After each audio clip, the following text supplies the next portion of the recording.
Bismillahirrahmanirrahim. Allahumma salli ala Sayyidina Muhammadin al-Fatih lima al-khatim wa sabaq nasil haq bil haq wa ala li haqqa qadri miqdaril azim. Assalamualaikum warahmatullahi wabarakatuh. Waalaikumsalam warahmatullahi wabarakatuh. Alhamdulillahilladzi alafa baina qulubina fa asbahna bi ni'matihi ikhwana. Asyhadu an la ilaha illallah wahdahu la syarika lah wa asyhadu anna Muhammadan abduhu wa rasuluh la nabiyya wa rasula ba'dah. Allahumma salli wa sallim wa barik ala sayyidina wa maulana Muhammadin wa ala alihi wa sahbihi ajma'in. Subhanaka la ilma lana illa ma 'allamtana innaka antal alimul hakim. Rabbi shrah li sadri wa yassir li amri wahlul 'uqdatam min lisani yafqahu qawli. Amma ba'du. Sadatul kiram yang sama-sama kita muliakan dan kita ta'zimi, para alim ulama, para asatidzah, para tuan guru, para sepuh bini sepuh, para hujaj, bapak-bapak dan ibu-ibu jamaah salat maghrib Masjid Riyadhul Abidin yang dirahmati oleh Allah Subhanahu wa taala. Mohon izin tidak saya sebut satu persatu namanya. Mudah-mudahan seutas doa kami, seluruh yang hadir pada kesempatan malam ini selalu ada dalam lindungan dan keberkahan dari Allah Subhanahu wa taala. Salawat ma'assalam semoga selalu tercurahkan keharibaan baginda Nabi besar Muhammad sallallahu alaihi wasallam. Allahumma shalli wa sallim wa barik alaihi. Sebelum kita mulai, mari kita awali dengan membaca Ummul Quran Suratul Fatihah. Semoga dengan berkah Al-Fatihah yang kita baca, Allah mudahkan kita semua yang hadir untuk mendapatkan ilmu yang bermanfaat. Amin. Yang bisa kita amalkan untuk kebaikan dunia dan akhirat kita. Amin. Dan semoga para almarhumin, muassis, pewakaf maupun pendiri dari Masjid Riyadhul Abidin dan semua orang yang telah berkontribusi untuk masjid ini, mudah-mudahan Allah ampunkan dosa-dosa mereka, dilapangkan alam barzahnya dan dijadikan kuburnya raudhah min riyadil jinan. Ala hadhihi niyyah wa ala kulli niyatin salihah bihaqqi sayyidina Muhammadin sallallahu alaihi wasallam. Al-Fatihah. Alhamdulillahi rabbil alamin arrahmanir rahim maliki yaumiddin. Iyyaka na'budu wa iyyaka nasta'in ihdinas siratal mustaqim siratal ladzina an'amta 'alaihim ghairil maghdubi 'alaihim waladdallin. Amin ya rabbal alamin. Ini perdana saya menginjakkan kaki di tempat ini. Asal saya lumayan jauh, dari Cipete, Haji Abu, seberang. Ya, Masjid Tua, Masjid Al Ihsan, tahu ya? Saya dari situ. Alhamdulillah malam ini bisa silaturahim.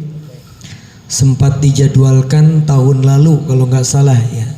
Pas Rajab. Ya. Tapi qadarullah saya harus berangkat umroh, maka saya tidak bisa hadir.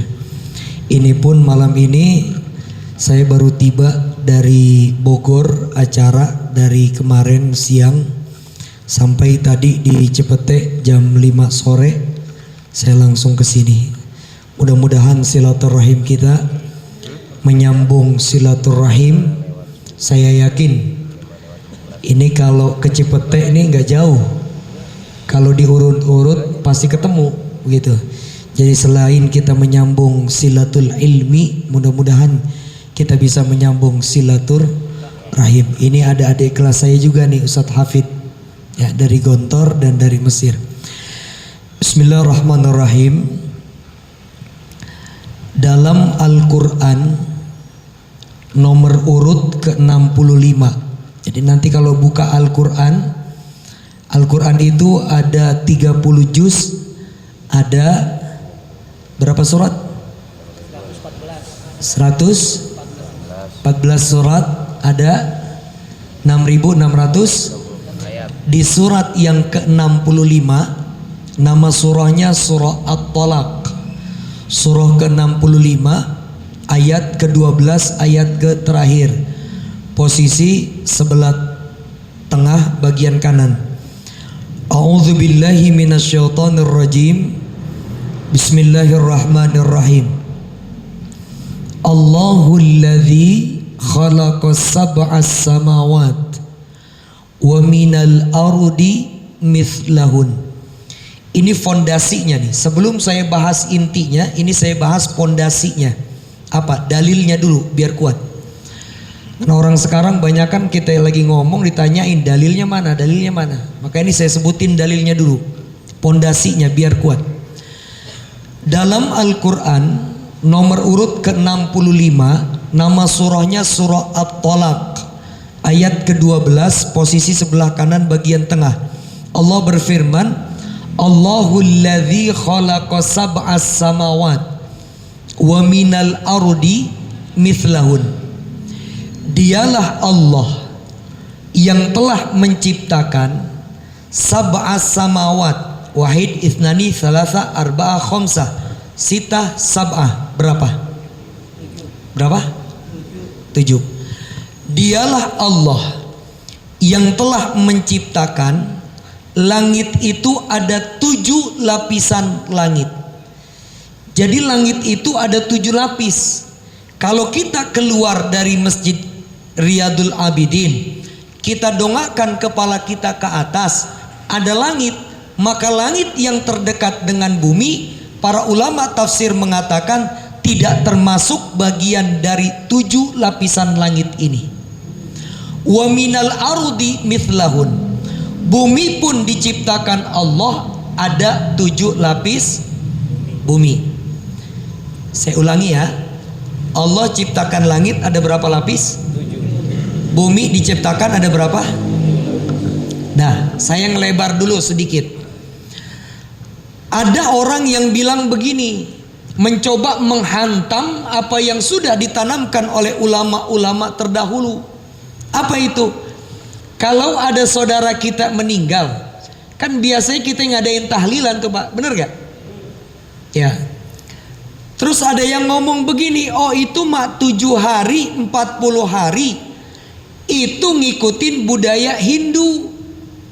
Karena orang Hindu kalau meninggal dunia nggak langsung dikubur, nggak langsung dibakar, ditunggu sampai 7-40 hari.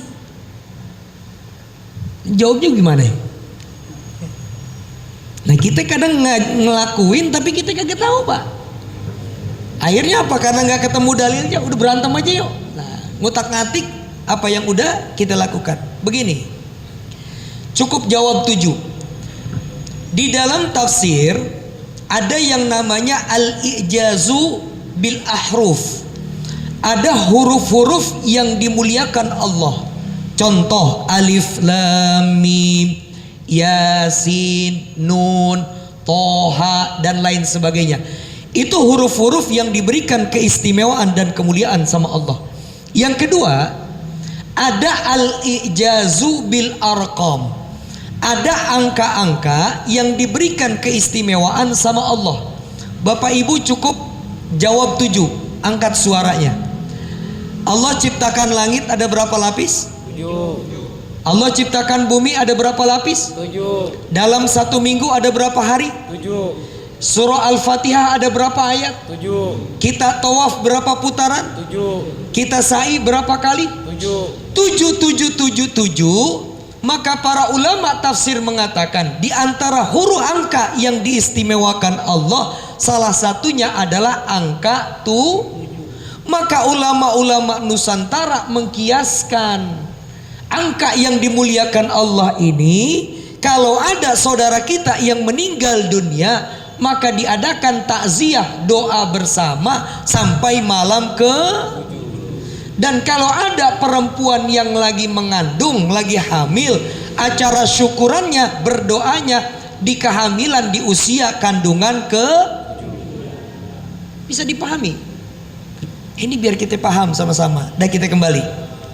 Saya ulangi.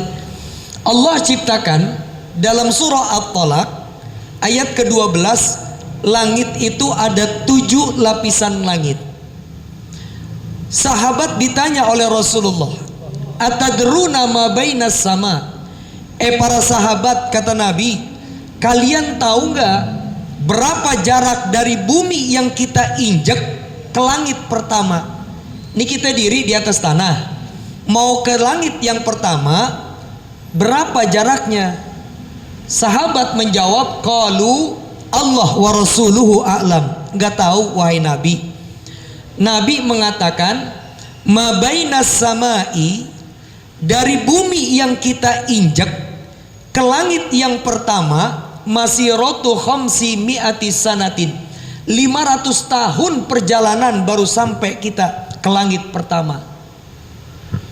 Dari langit pertama ke langit kedua 500 tahun perjalanan.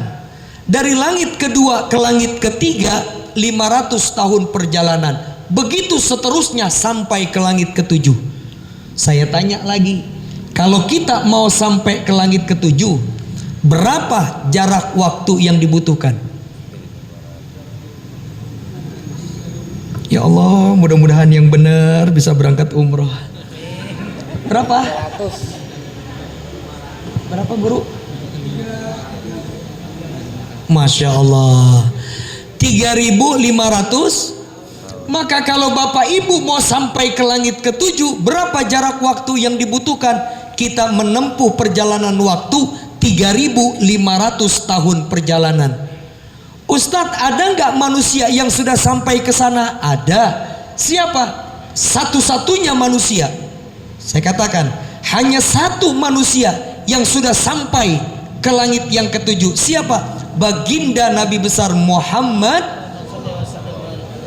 dalam perjalanan Isra dan Mi'raj. Dah, saya ulangi.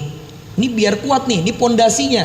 Allah ciptain langit, ada berapa lapis? 7. Masing-masing berjarak 500. Dah, kita buka lagi Al-Quran juz ke-30, surah yang pertama An-Naba, amma yatasa.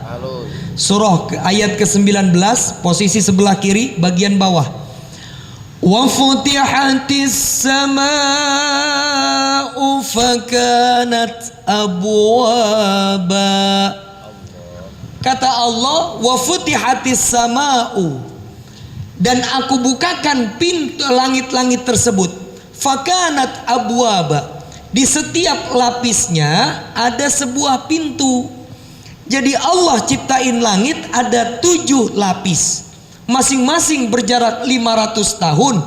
Setiap lapis langit itu punya pintu. Lapis pertama ada pintunya, lapis kedua ada pintunya.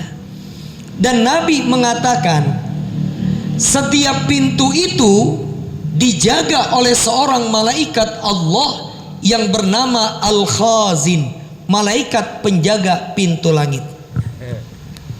Ustadz, ya, langit kan luas, otomatis pintunya juga gede. Langit itu luas, otomatis pintunya luas. Masa yang jaga malaikat cuman atuh? Apakah gak kekecilan, Ustadz? Jangan pernah membayangkan bentuk malaikat itu kayak kita manusia. Di dalam hadis riwayat Imam Abi Daud, dalam kitab Sunan Abi Daud nomor hadis ke-2727, Rasulullah SAW bersabda. Yuk sama-sama, Bismillahirrahmanirrahim. Bismillahirrahmanirrahim. Ya Allah, semoga yang angkat suaranya kau panjangkan umurnya. Semoga yang angkat suaranya kau tambah rizkinya. Ya Allah, semoga yang angkat suaranya kau berangkatkan haji dan umroh. Yang aminnya paling kenceng, umrohnya ada yang bayarin. Amin. Amin ya Allah. Sama-sama ya. Qala Rasulullah Qala Rasulullah uzinali uzinali an uhadditha an uhadditha an malakin an malakin min malaikati min malaikati hamlatil arsi. hamlati arsy. Dalam kitab Sunan Abi Daud, hadis riwayat Imam Abi Daud nomor hadis ke-2727, Rasulullah Shallallahu Alaihi Wasallam bersabda, ini mohon maaf, saya dimanapun kalau ngajar jamaah saya selalu ajak ikut melafazkan hadis. Kenapa? Karena dulu ketika saya di Mesir, saya punya guru hadis namanya Syekh Ahmad Toharoyan. Beliau kalau melafazkan hadis, kita murid-muridnya disuruh ngikutin. Kata beliau, biar berkah lisan kita melafazkan hadisnya Rasulullah. Semoga pertemuan kita tambah berkah. Amin. Nabi mengatakan, "Udzina li an uhadditsa an malakin min malaikati hamlatil arsy." Aku diizinkan sama Allah, kata Nabi, untuk menggambarkan bentuk fisiknya seorang malaikat Allah. Apa yang Nabi katakan? Budu min samhati udhunaihi ila atikihi. Kalau ada seekor burung terbang dari pundaknya malaikat ke telinganya, masiratu sab'i mi'ati sanatin, 700 tahun perjalanan baru sampai itu burung terbang dari pundak ke telinga malaikat. Malaikat kecil apa gede? Kalau masih kurang yakin betapa besarnya malaikat Allah, buka lagi Al-Quran nomor urut ke-53. Nama surahnya surah An-Najm ayat ke-13, posisi sebelah kiri bagian atas agak ke bawah. Allah berfirman, walaqad ra'ahu nazlatan ukhra. Rasulullah sallallahu alaihi wasallam diperlihatkan Jibril dengan bentuk asli seorang malaikat 2 kali. Jadi Nabi melihat Jibril dengan bentuk aslinya itu 2 kali.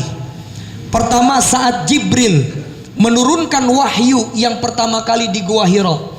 Yang kedua saat Jibril mendampingi Rasulullah dalam peristiwa Isra dan Mi'raj. Dalam hadis riwayat Imam Ahmad dalam kitab Sahihul Jami, Nabi mengatakan, ra'aitu Jibrila indahu sittu mi'ati junahin. Kata Nabi, saat aku lihat Jibril dengan bentuk asli malaikat. Jibril punya 600 sayap. Ibu, Bu, suami di rumah punya burung? Enggak burung yang dirawat, ayam-ayam. Tahu ya? Kan kalau kita buka tuh Pak, ayam tuh burung ada sayapnya, bener ya? Kata Nabi, saat aku lihat Jibril dengan bentuk aslinya, Jibril itu punya 600 sayap. Ketika cuman satu sayapnya Jibril dibentangkan, yang 599 masih ditutup, cuman satu. Apa yang Nabi katakan? Qad saddal ufuk, dari barat sampai timur tertutup hanya dengan satu sayapnya Jibril. Makanya Nabi pingsan pertama kali ngelihat Jibril di Gua Hira, melihat makhluk yang begitu besar. Ustadz udah kayak di film-film aja, malaikat punya sayap. Kalau nggak percaya, buka Al-Quran. Di kita orang Betawi Pak, saya juga orang Betawi. Kita orang Betawi kalau malam Jumat kan baca surah Yasin, bener ya? Surah Yasin itu nomor urutnya ke-36. Buka surah sebelum surah Yasin, surah ke-35, nama surahnya surah Fatir. Ayat pertama posisi sebelah kiri paling bawah. Allah berfirman, Bismillahirrahmanirrahim. Alhamdulillahi fatiris samawati wal ard, ja'ilil malaikatir rusula uli ajnihatin masna wa thulatha wa ruba yazidu fil khalqi ma yasha. Ila akhir ayat. Maha suci Allah yang sudah menciptakan langit dan bumi dan menjadikan para malaikat sebagai utusannya. Setiap malaikat ada yang dikasih Allah 2 sayap, ada yang dikasih 3, 4, dan ada yang lebih dari itu. Dan Nabi mengatakan, saat aku lihat Jibril dengan bentuk asli malaikat, Jibril punya 600 sayap. Satu sayapnya Jibril begitu dibentangkan, dibuka dari barat sampai timur tertutup. Malaikat kecil gede. Dah kita ulangin. Ini pondasi nih, pondasi. Sekali lagi, biar kuat apa yang mau saya sampaikan. Allah ciptain langit ada berapa lapis? 7. Masing-masing berjarak 500. Setiap lapis langit ada pintunya dijaga Malaikat. Dah, kedua, ini saya nggak bahas kitab, semua dari kitab ini, cuman saya nggak bawa sengaja, karena ini kan pertemuan cuman sekali ketemu doang. Maksud saya biar ada ilmu yang bisa dibawa. Kedua, dalam kitab disebutkan, Nabi mengatakan ada waktu-waktu di mana pintu langit ini sama Allah disuruh dibuka. Ini masjid kan gak 24 jam dibuka. Giliran waktu sholat dibuka, selesai isya ntar jam 9 ditutup, gitu ya. Ini pintu langit ada kalanya ditutup, ada kalanya, ada waktu-waktu khusus dibuka. Nabi mengatakan kalau pintu langit ini dibuka, maka yang pertama, nazzalallahu rahmatahu, Allah turunkan rahmatnya di saat pintu langit kebuka. Kedua, kalau ada orang beramal soleh, beribadah, di saat pintu langit ini kebuka, maka apa yang terjadi? Ibadahnya, pahalanya dilipat gandakan. Yang ketiga, nih yang mau saya bahas nih, sa'atul ijabah. Ketika pintu langit ini dibuka, kalau ada seorang muslim mengangkat kedua tangannya, menengadahkan tangannya, keluar dari lisannya doa-doa, Allah akan ijabah setiap doanya. Jadi pintu langit ketika dibuka itu waktu mustajab buat berdoa. Kita sekarang udah masuk di pertengahan bulan Zulhijjah. 2 minggu lagi Zulhijjah habis, masuk tahun baru Islam. Yang namanya tahun baru ada semangat baru. Ustadz, saya tahun baru pengen buka usaha. Ustadz, saya tahun baru pengen begini-begini. Ada impian, cita-cita, resolusi yang ingin kita gapai dan kita raih. Nggak cukup hanya mengandalkan usaha. Usaha tanpa diiringi dengan doa, itu adalah bentuk sebuah kesombongan. Doa pun tanpa diiringi dengan usaha itu sia-sia. Maka apa? Doakan usahamu dan usahakan doamu.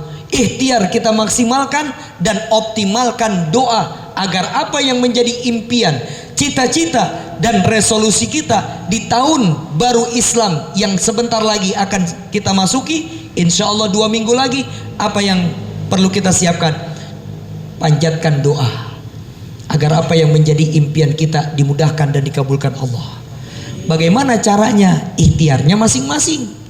Nah, mengoptimalkan doanya dengan cara apa? Di saat pintu langit terbuka. Kan setiap kita ini punya impian, Pak, punya cita-cita, benar gak? Nah, kapan pintu langit dibuka? Satu, di dalam hadis riwayat Imam Ahmad dalam kitab Sahihul Jami nomor hadis ke-803, Rasulullah sallallahu alaihi wasallam bersabda, "Idza nudiya lis-salati", apabila azan sudah berkumandang, Allahu akbar, Allahu akbar, futihat abwabus samai, pintu langit diperintahkan Allah untuk dibuka. Wastujibatid da'wah ay ad-du'a'u, dan doa yang dipanjatkan itu ijabah sama Allah. Saya ulangi, kapan pintu langit dibuka? Saat waktu sholat tiba. Jadi begitu azan berkumandang, tadi beliau azan, Allahu akbar, Allahu akbar, maka kata Allah, hai para penjaga pintu langit, buka seluruh pintu langit. Doa-doa yang dipanjatkan akan diijabah sama Allah. Tapi waktunya nggak lama. Sampai kapan? Waktunya di dalam hadis lain Nabi mengatakan ad-du'a, doa yang dipanjatkan, ma bainal adzan wal iqamah, antara azan dan iqamah itu tidak pernah la turaddu, tidak akan pernah ditolak. Nah, Makanya kalau kita datangnya lebih awal, rapi qobliyah, jangan buru-buru komat. Tahan sedikit bentar. Kenapa? Itu pintu langit dibuka. Tapi begitu udah komat, Allahu Akbar, asyhadu an la ilaha illallah, maka kata Allah apa? Hai para penjaga pintu langit, tutup lagi. Tapi buat jaga, makanya apa? Ayo nanti masuk tahun baru Islam, yang pertama kita canangkan apa? Sholat berjamaah di masjid. Sholat tepat pada waktunya. Maaf ya, saya ngelebar dikit. Saya khutbah Jumat di Masjid Kubah Mas. Itu sebelum Kubah Mas tuh ada spanduk, tulisannya bagus banget dah. Tulisannya begini: lelaki yang soleh, sholatnya di masjid. Lelaki yang solehah, sholatnya di rumah. Bu, ibu, maka lihat ntar di rumah. Kalau ibu punya suami sholatnya di Masjid Riyadul Abidin, bersyukur sama Allah. Tandanya Allah karuniakan, Allah berikan ibu suami yang soleh. Tapi kalau punya laki, punya suami sholatnya di rumah, tandanya suami ibu suami yang soleh.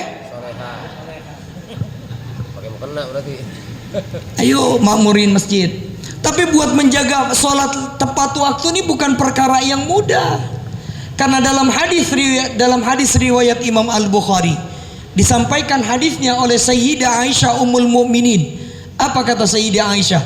Rasul berkata, apa kata Nabi? Idza nudiya lis-salati, apabila azan sudah berkumandang, adbara syaitan walahu duratun, setan akan lari menjauh dari suara azan sampai dia terkentut-kentut. Ini ada Ustadz Hafid nih, kalau gak pertanyaan tanya aja. Ya, tuh kalau dalam kamus bahasa Arab, orang buang angin tuh ada dua.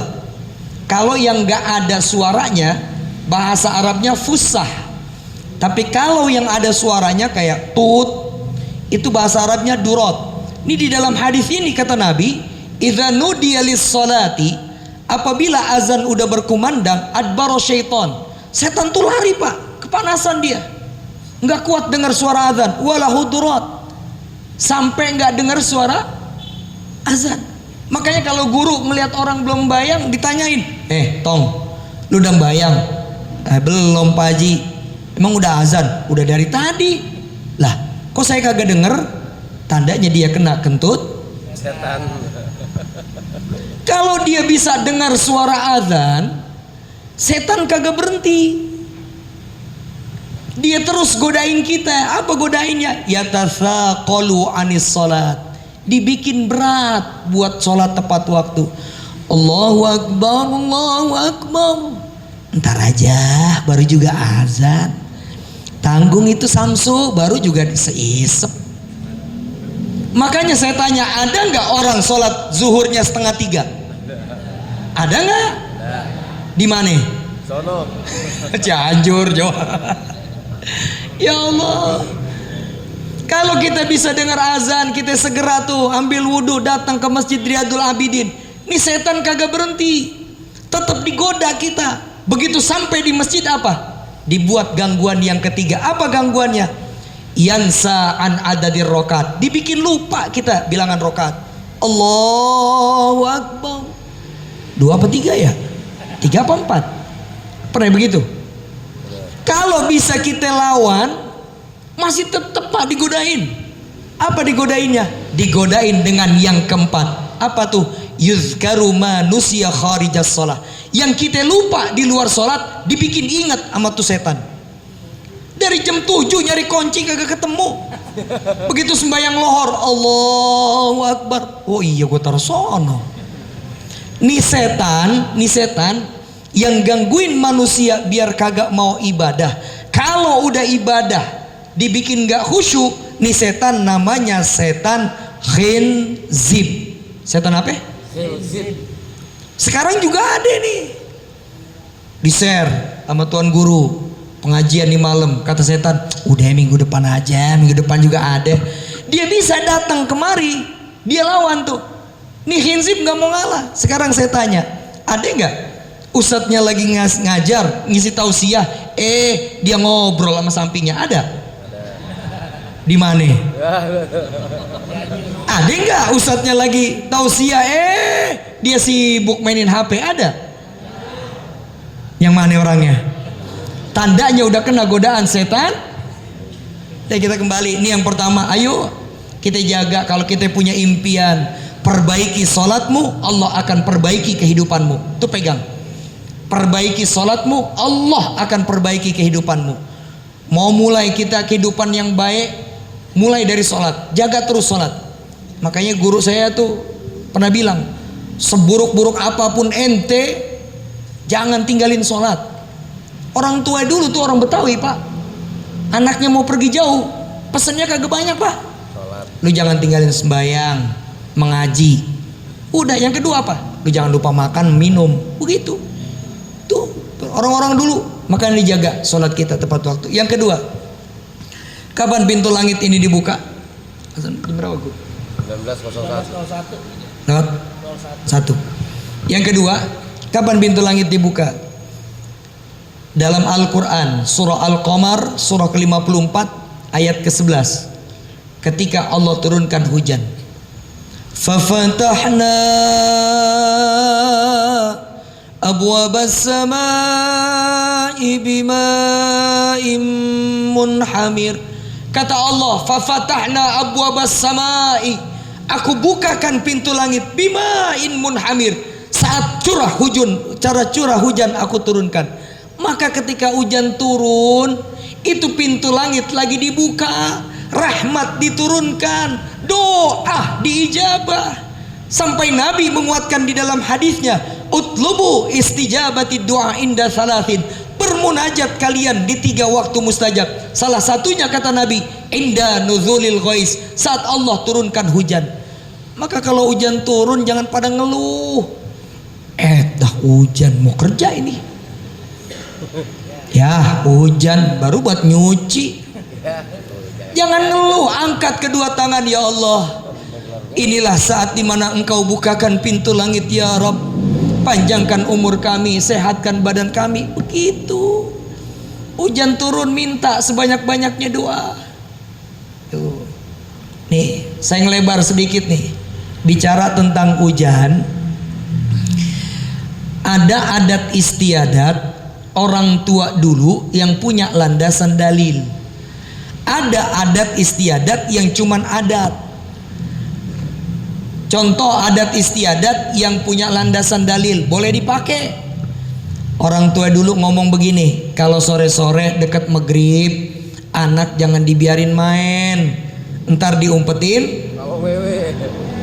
Itu ada dalilnya. Hadis riwayat Imam Abi Daud. Memang di dalam hadisnya nggak dibilang kolong weweun, kuntilanakun. Emang nggak begitu. Kata Nabi, idza ata junhul laili au amsaitum, apabila datang waktu sore menjelang maghrib, Nabi katakan fa'amsiku sibyanakum. Kalian yang punya anak kecil jangan dibiarin keliaran.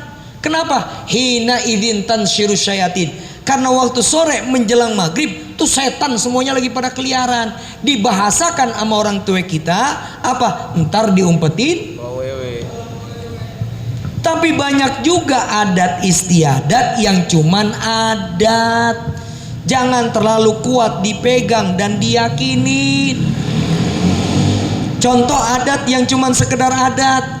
Ada orang tua dulu ngomong begini, kalau ada kupu-kupu tandanya ada. Itu cuman adat. Jangan terlalu diyakinin. Anak perawan jangan duduk di tengah pintu, ntar susah. Padahal mak ngalingin yang mau. Ada adat istiadat yang berkenaan dengan hujan, jangan dipakai. Ada orang dulu ngomong begini, Ustadz, pesta pernikahan biar nggak hujan caranya cabai sama bawang tusuk pakai sapu. Saya dari Jiabu nih, Cipete. Ada orang Jiabu, orang Cipete ngomong begini, pesta pernikahan biar nggak hujan caranya maaf, celana lempar ke oh sama di Bangka ya. Viral. Sampai ada jemaah saya yang ngomong di BSD, yang paling ampuh Ustadz pesta pernikahan biar kagak hujan, pengantin jangan mandi 2 minggu. Nih yang kayak begini cuman adat sekedar Adat. maka jangan terlalu kuat dipegang. Kita yakinin aja apa? Hujan turun datang membawa rahmat. Apa? Yang kedua, minta aja doa yang banyak-banyak. Kalau emang kita mau punya acara, malam bangun sepertiga malam, minta sama Allah, ya Allah besok anak saya mau nikah, ya Allah tolong jangan turunin hujan. Kalaupun kau akan turunkan hujan, ya Allah datangkan hujan, turunkan hujan yang membawa rahmat dan berkah untuk kami dan para tamu undangan. Kelar udah. Yang kedua, di pintu langit dibuka kapan? Ketika hujan. Yang ketiga, sepertiga malam terakhir. Kenapa disebut sepertiga malam terakhir? Malam itu dibagi menjadi 3. 1, dari mulai maghrib sampai jam 10 itu disebut sepertiga malam pertama. Dari jam 10 sampai jam 1 ya, itu sepertiga malam Kedua. Dari jam 1 sampai azan subuh itu sepertiga malam terakhir. Disitulah di sepertiga malam terakhir waktu yang sangat dahsyat. Bukan hanya pintu langit dibuka, bahkan di dalam hadis Nabi mengatakan, yanzilu rabbuna tabaraka wa ta'ala fi thuluthil akhir minal laili. Di sepertiga malam yang terakhir Allah turun ke langit bumi. Lalu Allah berkata, hal min da'in, ada enggak hambaku yang bangun, dia sholat tahajud, lalu dia tengadahkan kedua tangannya, aku ijabah apa yang dia pinta. Wahal min mustaghfirin, ada enggak hambaku yang beristighfar, dia sholat taubat, memohon ampunanku di sepertiga malam terakhir ini atas setiap kealfaan dan dosanya, maka kata Allah, aku hapuskan dosa-dosanya. Ini sepertiga malam terakhir. Jujur, tadi malam bangun enggak? Bangun. Ngapain? Kencing biasaan. Ini saya dulu ketika di Mesir punya guru namanya Syekh Ali Ridho. Beliau bilang begini, kalau mau bisa bangun tahajud di sepertiga malam terakhir, amalin ini dari guru saya nih. Alhamdulillah saya amalin.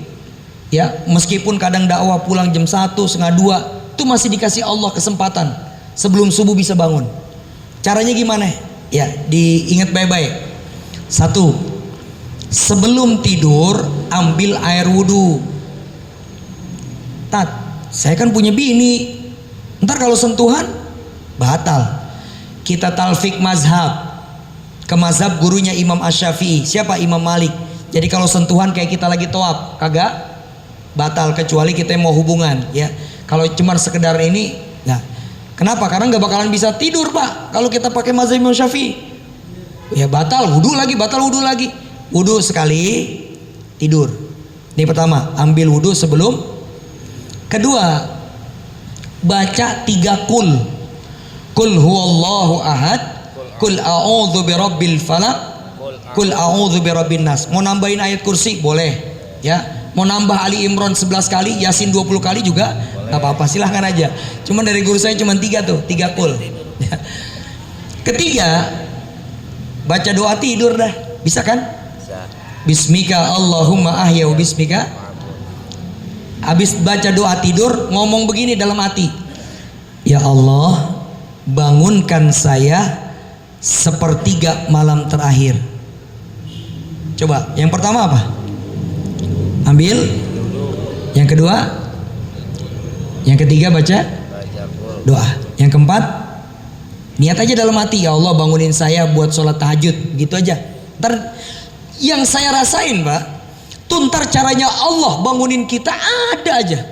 Entah kebelet kencing, jatuh dari ranjang, atau kalau enggak di atas anternit nih ada kucing lagi ngudak-ngudak tikus. Pokoknya cara Allah ada aja bangunin kita. Ustaz, ada apa? Saya udah amalin tuh yang dari guru antum, tapi belum bangun. Insya Allah bangun. Tapi kalau emang masih belum bangun juga, gimana? Ini kan handphone udah keren-keren, pakai Android, iPhone, pasang alarm. Ini saya beneran ini, nggak bercanda. Subuh kan sekarang jam 4 lewat 35. Ya. Pasang jam 4. Cukup 2 rakaat 4 rakaat buat sholat tahajud. Biar pagi kita kerja nggak ngantuk. Pasang alarm jam 4. Cuman pasangnya jangan yang bunyinya tit tit tit tit. Kalau bunyinya begitu, antum bangun matiin tidur lagi. Terus gimana tat? Alarmnya ganti, pakai lagu nasyid. Begitu jam 4 bunyi teng. Bila Israel datang memanggil. Bangun kagak kira-kira? Kalau masih kagak bangun kebangetan deh. Nah ini sepertiga malam terakhir, bukan cuman pintu langit dibuka sama Allah, Allah turun ke langit yang paling dekat dengan bumi. Apa itu? Baitul Izzah. Dah, terakhir sebetulnya banyak sekali. Kapan pintu langit ini kebuka? Pintu langit kebuka terakhir sebetulnya ada banyak. Saya batasin karena udah hampir mau masuk waktu Isya. Kapan? Di saat Allah turun ke apa? Di saat ada majlis ilmu. Nah ini sekarang nih kita lagi ada di majlis ilmu nih. Ini pintu langit dibuka. Nabi mengatakan innalillahi malakun yatufuna fil ardi. Allah punya seorang malaikat yang tugasnya disuruh tuaf keliling bumi. Begitu ada majlis ilmu, itu malaikat dia berdiam di atas para pencari ilmu. Lalu dia apa? Bentangkan sayapnya.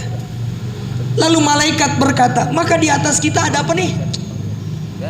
Plafon. Ada malaikat plafon. Ini di atas kita ada malaikat lagi ngebantangin sayap. Cuman kitanya kagak lihat. Di dalam tuh hadis malaikat berkata, halummu ila hajatikum. Kalian yang ada, yang datang di majlis ilmu punya hajat apa? Sebutin, aku akan aminkan doa kalian. Maka kalau lagi punya hajat, Ustadz anak saya lagi mau ujian nih, datang ke majlis. Begitu datang ke majlis baca, ya Allah, dalam hati aja, anak saya besok mau ujian, berikan ilmu yang manfaat, berikan kemudahan dalam menjawab soal. Al-Fatihah. Yang lagi ngobek datang ke pengajian, ya Allah, tumben loh datang ngaji. Iya nih, lagi ada obekan tadi.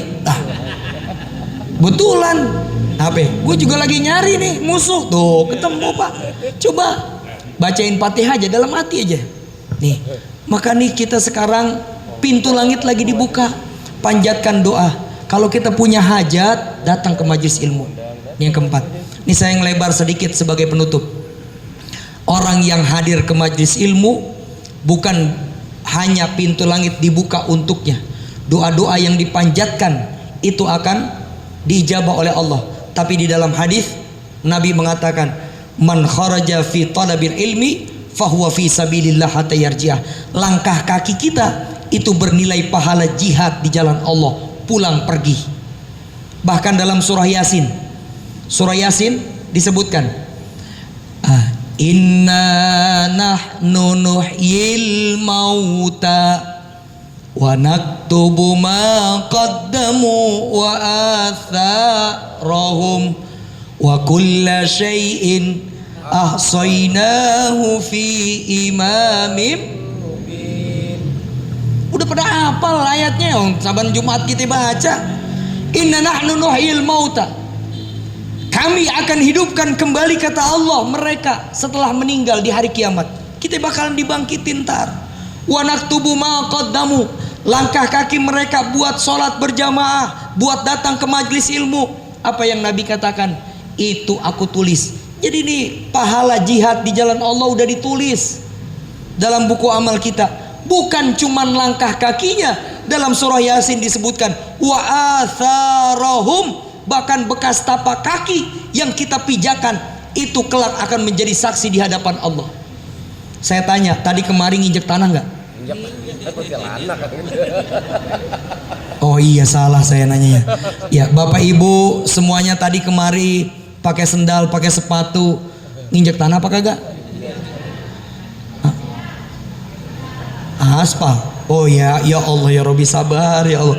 Ya bapak yang ibu, saya ulangi, bapak ibu tadi kemari pakai sendal, pakai sepatu, jalan kaki, naik motor, naik sepeda, naik mobil, nginjek aspal, panblok, tanah, apa enggak? Iya peluran ya sekalian deh bang. Maka itu bekas aspal, tanah, panblok yang kita pijak dari rumah kemari.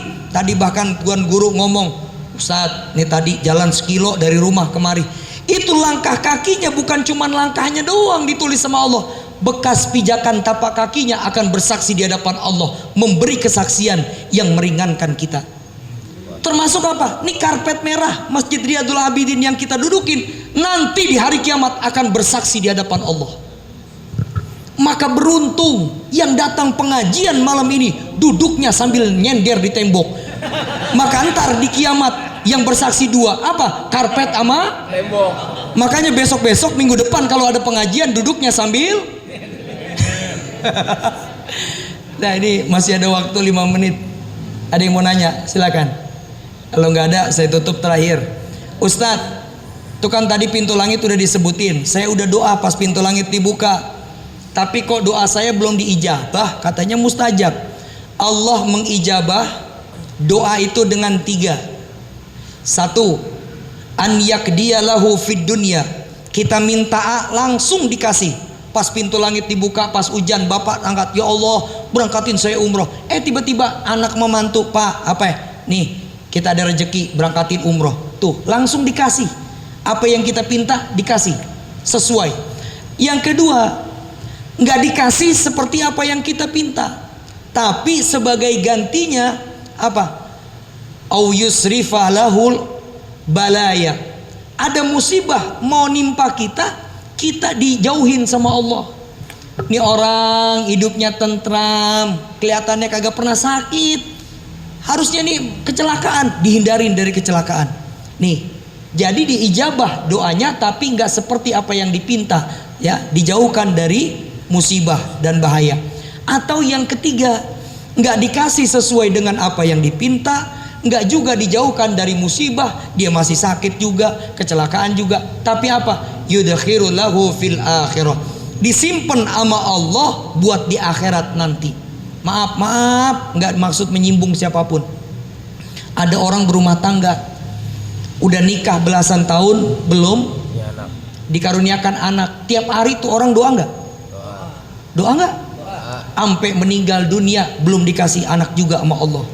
Nanti di hari kiamat begitu ditimbang di mizan, nih orang bingung suami istri, ya Allah itu pahala segede gunung dari mana? Amal saya biasa aja. Apa kata Allah? Itulah jawaban doa-doamu yang aku simpan, tidak aku berikan di dunia, aku berikan di akhirat. Kenapa? Aku ingin memasukkanmu ke dalam surgaku. Jadi nanti ada hamba-hamba Allah yang masuk ke dalam surga bukan karena sholatnya, bukan karena zikirnya, bukan karena puasanya, tapi karena apa? Jawaban doa-doa yang selalu dia panjatkan di dunia. Penutup, maka jangan pernah bosan-bosan berdoa, minta doa dan saling mendoa.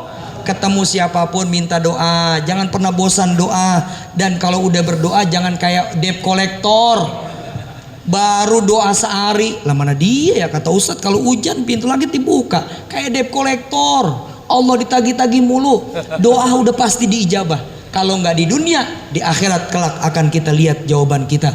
Mudah-mudahan yang kami sampaikan ini manfaat. Mohon ikhlas, mohon ridha. Sekali lagi ya, mudah-mudahan bisa menyambung ilmu dan juga menyambung silaturahim dengan jamaah di Masjid Riyadul Abidin. Bila ada kekurangan dan khilafan, mohon dibukakan pintu maaf yang seluas-luasnya. Afdalu ma aqulu anna wan nabiyyuna min qabli, la ilaha illallah, la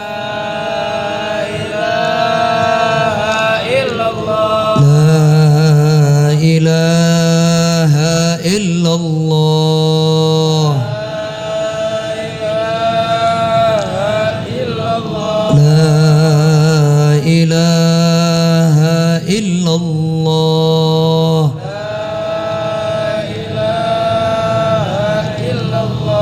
kalimatu haqqin 'alaiha nahya wa nahya inna insyaallah ta'ala minal aminin amin ya rabbal alamin. Mari sama-sama kita akhiri dengan bersama membaca doa kafaratul majlis. Subhanakallahumma wa bihamdika asyhadu an la ilaha illa anta astaghfiruka wa atubu ilaik. Assalamualaikum warahmatullahi wabarakatuh. Jazakumullah khairal jasa, jazakumullah ahsanal jasa. Kami haturkan ribuan terima kasih pada guru kita Al-Mukarram Al-Ustadz Mahlul Kia Hazmi LC atas kajiannya dan ilmunya. Mudah-mudahan menjadi ilmu yang bermanfaat dunia dan akhirat. Amin. Allahumma amin. Sebelum kita tutup dengan doa ba'da ta'lim, yang pertama kami ingin sampaikan maklumat. Yang pertama, panitia kurban Masjid Irul Abidin mengucapkan terima kasih sebesar-besarnya kepada para pekurban dan seluruh pihak yang telah berpartisipasi dalam pelaksanaan ibadah kurban tahun 2026 di Masjid Riyadul Abidin. Alhamdulillah, panitia kurban Masjid Riyadul Abidin telah menunaikan amanah 14 ekor sapi dan 26 ekor kambing atau domba dari para pekurban. Alhamdulillah, lebih dari 1.373 paket daging kurban diterima oleh seluruh kepala keluarga di 9 RT dan 3 wilayah serta berbagai tempat lainnya. Semoga Allah Subhanahu wa taala menerima semua ibadah kurban yang ditunaikan. Semoga Allah Subhanahu wa taala memberikan balasan pahala, kebaikan, kesejahteraan yang sebesar-besarnya kepada para pekurban dan seluruh pihak yang telah membantu pelaksanaan ibadah kurban. Semoga manfaat yang diperoleh dari ibadah kurban ini menjadi amal jariah yang terus mengalir pahalanya. Amin. Allahumma amin.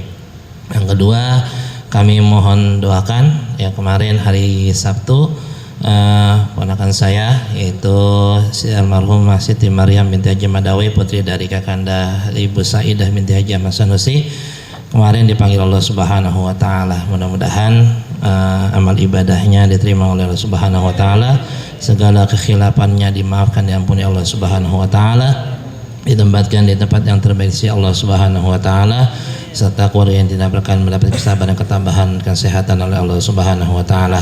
Ala hadiniyah wa ala kulli salih wa ila hadratin Mustafa Muhammadin sallallahu alaihi wasallam. Syahidillah lahumul Fatihah. A'udzu billahi minasyaitonir rajim. Bismillahirrahmanirrahim. Alhamdulillahirabbil alamin arrahmanir rahim maliki yaumiddin. Iyyaka na'budu wa iyyaka nasta'in ihdinas siratal mustaqim siratal ladzina an'amta 'alaihim ghairil maghdubi 'alaihim waladdallin.